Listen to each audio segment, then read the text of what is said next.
اللہ کے ہاں زیادہ پسندیدہ ہے اور اہل ایمان کی کامیابی کا ذریعہ ہے۔ اب رفع الیدین حرکت کا نام ہے، ہاتھوں کو ہلانے کا نام رفع الیدین ہے، اور رفع الیدین نہ کرنا، عدم رفع الیدین، یہ سکون کا باعث ہے۔ تو نماز میں سکون کا اختیار کرنا یہ قرآن کریم کی اس آیت کی روشنی میں اللہ کے ہاں زیادہ پسندیدہ ہے، اور رفع الیدین بار بار کرنا اور حرکت کرنا تو یہ اللہ کے ہاں پسندیدہ نہیں ہے۔ اس پر صحیح مسلم کی حدیث ہے، اور مسلم میں حدیث نمبر ہے 968 968۔ سیدنا جابر بن سامورہ رضی اللہ تعالی عنہ وہ فرماتے ہیں کہ نبی علیہ السلام ہمارے ہاں تشریف لائے، ہم نماز پڑھ رہے تھے، کوئی سنتے کوئی نفل وغیرہ، اور آپ نے ہمیں نماز میں رفع الیدین کرتے ہوئے دیکھا تو فرمایا ما لی اراکم رافعی ایدیکم، کیا ہو گیا ہے تمہیں کہ میں تم کو رفع الیدین کرتے ہوئے نماز میں دیکھ رہا ہوں؟ کأنہا اذناب خیل شمس، اپنے ہاتھوں کو یوں حرکت دے رہے ہو رفع الیدین کرتے ہوئے جیسے سرکش گھوڑا اپنی دم کو حرکت دیتا ہے۔ فرمایا اسکنوا فی الصلاۃ، یہ حدیث کا جملہ قابل غور ہے، اسکنوا فی الصلاۃ، نماز میں سکون اختیار کرو۔ اب دیکھیں صحابہ کرام رضی اللہ عنہم کو رفع الیدین کرتے ہوئے دیکھا تو آپ نے ان کی اس حرکت کو پسند نہیں فرمایا، چونکہ قرآن کریم میں بھی پرسکون نماز کو پسند کیا گیا، تو آپ نے بھی ان کا بار بار ہاتھوں کا ہلانا، حرکت دینا، رفع الیدین کرنا پسند نہیں فرمایا، اور آپ نے کس چیز کو پسند فرمایا؟ اس کی تعلیم دیتے ہوئے فرمایا اسکنوا فی الصلاۃ، نماز میں رفع الیدین نہ کرو، کہ اس کا نام حرکت ہے، اور نماز میں سکون اختیار کرو، رفع الیدین نہ کرو۔ یہ صحیح مسلم میں صحیح سند کی حدیث ہے۔ اسی طرح صحیح بخاری میں حدیث نمبر ہے 828، اس میں حدیث آ رہی ہے، حضرت ابو حمید الساعدی صحابی ہیں رضی اللہ تعالی عنہ، انہوں نے نبی کریم صلی اللہ علیہ وسلم کی نماز کو بیان فرمایا صحابہ و تابعین کی مجلس میں، اور اس میں انہوں نے عملی طور پر پریکٹیکل نماز پڑھ کے دکھائی کہ اس طرح نبی علیہ السلام نماز پڑھا کرتے تھے۔ اور اس حدیث میں دیکھا جائے تو حضرت ابو حمید الساعدی نے کھڑے ہو کر تکبیر اولیٰ کے ساتھ رفع الیدین کیا، اس کے بعد رکوع جاتے ہوئے یا رکوع سے سر اٹھاتے ہوئے یا تیسری رکعت کے آغاز میں رفع الیدین نہیں کیا، اور فرمایا یہی طریقہ ہے نبی علیہ السلام کے نماز پڑھنے کا۔ تیسری حدیث ہے ابو داود شریف میں صحیح سند کی، حدیث نمبر ہے 749۔ سیدنا برہ بن عازب رضی اللہ تعالیٰ عنہ جلیل القدر صحابی ہیں، وہ فرماتے ہیں کہ نبی علیہ السلام جب نماز شروع فرماتے تکبیر اولیٰ کے وقت تو آپ رفع یدیہ الی قریب من اذنیہ، آپ کانوں کے قریب تک، کانوں کے برابر تک آپ اپنے ہاتھوں کو بلند کرتے اٹھاتے، یعنی تکبیر اولیٰ کے ساتھ آپ رفع الیدین کرتے، لیکن اس کے بعد نبی علیہ السلام پھر پوری نماز میں کسی جگہ پر رفع الیدین نہیں کیا کرتے تھے۔ یہ صحیح ابو داود میں صحیح سند کی حدیث ہے۔ اور اسی طرح چوتھے نمبر پہ حدیث آ رہی ہے جامع ترمذی میں حدیث نمبر 257، اور یہی ابو داود میں بھی ہے، ابو داود میں حدیث نمبر ہے 748، اور نسائی شریف میں بھی یہ ہے، اور نسائی میں ہے حدیث نمبر 1027۔ یہ تینوں سیاستہ کی کتابیں ہیں۔ اس میں بات آ رہی ہے حضرت عبداللہ بن مسعود رضی اللہ تعالی عنہ کی،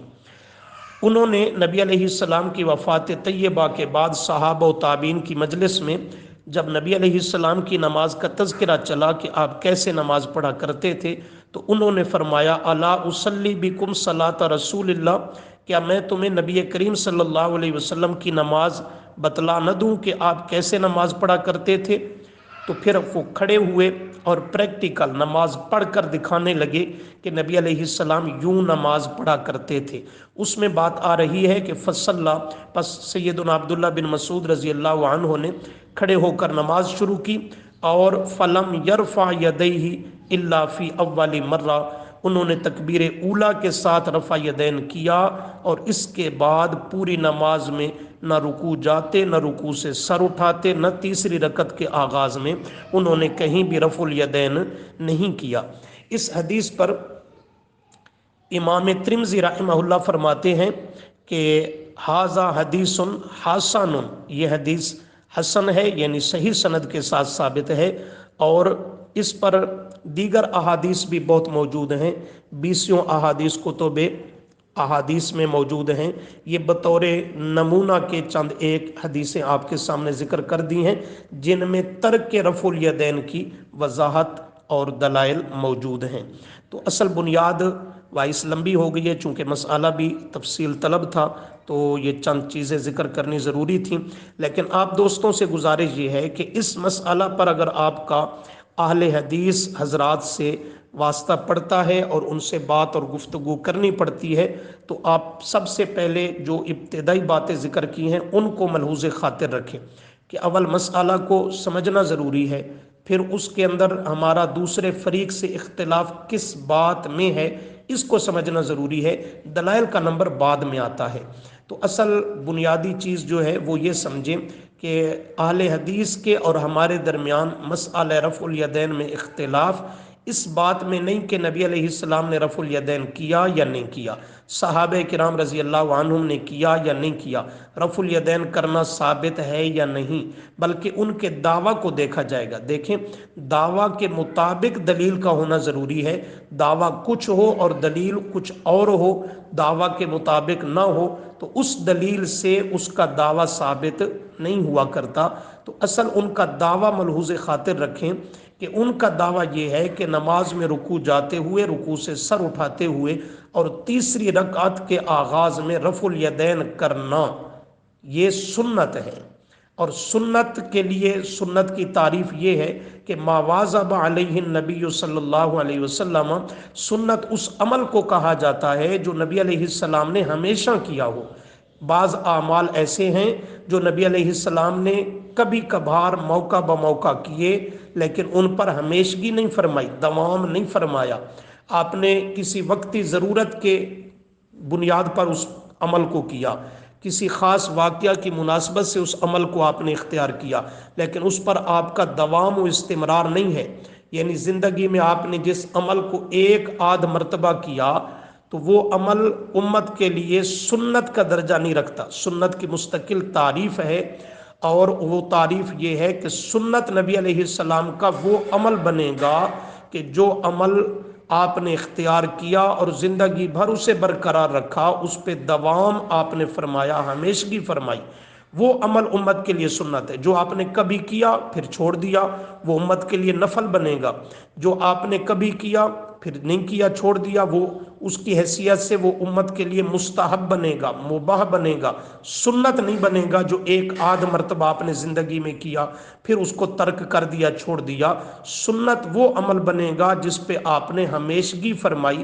دوام فرمایا۔ تو ان سے مطالبہ یہ کریں کہ پورے ذخیرہ احادیث میں سے صحیح سند کے ساتھ صرف ایک حدیث ایسی لائیں جس میں نبی علیہ السلام کے رفع الیدین کے ہمیشہ کا تذکرہ ہو کہ آپ نے ہمیشہ رفع الیدین کیا، یا لفظ سنت موجود ہو تو تب بھی اس سے ہمیشگی واضح سمجھ آ جائے گی کہ سنت کہتی اس عمل کو ہیں جس پر آپ نے ہمیشگی کر کی ہے اور اس پر دوام فرمایا ہے، یا ایسا اس میں عبارت اور الفاظ موجود ہوں جس سے ہمیشگی اور دوام کا معنی واضح ہوتا ہو تاکہ اس سے سنت کا ہونا یہ سمجھ آ سکے۔ تو اس لیے ایسی حدیث ان کے ذمہ لانی ضروری ہے جس میں رفع الیدین کے سنت ہونے کا بیان ہو۔ ایسی حدیث پورے ذخیرہ احادیث میں نہیں ہے، اس لیے جب دلیل نہیں لائیں گے تو وہ اپنے موقف پہ کبھی اپنے دعوے کو ثابت نہیں کر پائیں گے۔ باقی رہا کہ سعودیہ کے حضرات وہ رفع الیدین کرتے ہیں، یقیناً وہ اسے ایک مستحب کا درجہ دیتے ہیں، اسے کوئی فرض واجب یا سنت دائمہ متواترہ وہ نہیں کہتے، اور رفع الیدین نہ کرنے والے حنفی حضرات کی نمازوں کو وہ کبھی باطل، ناقص، کالعدم یا خلاف سنت بھی قرار ہرگز نہیں دیتے۔ وہ اپنے امام کے فتویٰ پر ہیں اور وہ ان مقامات پر رفع الیدین کرنا بہتر سمجھتے ہیں، ان کا کرنا حق ہے، ہمارا ان سے کوئی اختلاف نہیں۔ اور ہمارے امام اعظم ابو حنیفہ رحمہ اللہ نے ان مقامات پر رفع الیدین نہ کرنا بہتر جانا، اپنے دلائل کی بنیاد پر، جن میں سے چند ایک کا تذکرہ میں نے کر دیا ہے۔ تو اس لیے انہوں نے اس پہ فتویٰ دیا کہ ان مقامات پر یعنی تکبیر اولیٰ کے علاوہ نماز میں کسی جگہ رفع الیدین نہ کیا جائے۔ تو ہم ان کے موقف اور فتویٰ پر ہیں، اور اس پر مستقل دلائل اور یہ احادیث وغیرہ موجود ہیں۔ تو ہمارا موقف وہ بھی دلائل کی بنیاد پر ہے، ان کا بھی۔ رہے یہ اہل حدیث، تو انہوں نے اس مسئلہ کی حیثیت میں غلو کیا، اسے بدلا، تو اس بنیاد پر ان کا ہمارے سے اختلاف بن گیا اس مسئلہ میں، اور ہمارا ان سے اختلاف ہوا۔ تو اصل اختلافی چیز کو سمجھنا ضروری ہے کہ یہ مسئلہ چونکہ انہوں نے سنت کا درجہ اس کو دے دیا، اس لیے سنت کی صراحت کے ساتھ دلیل لانا یہ اب ان کے ذمہ ضروری ہے۔ والسلام۔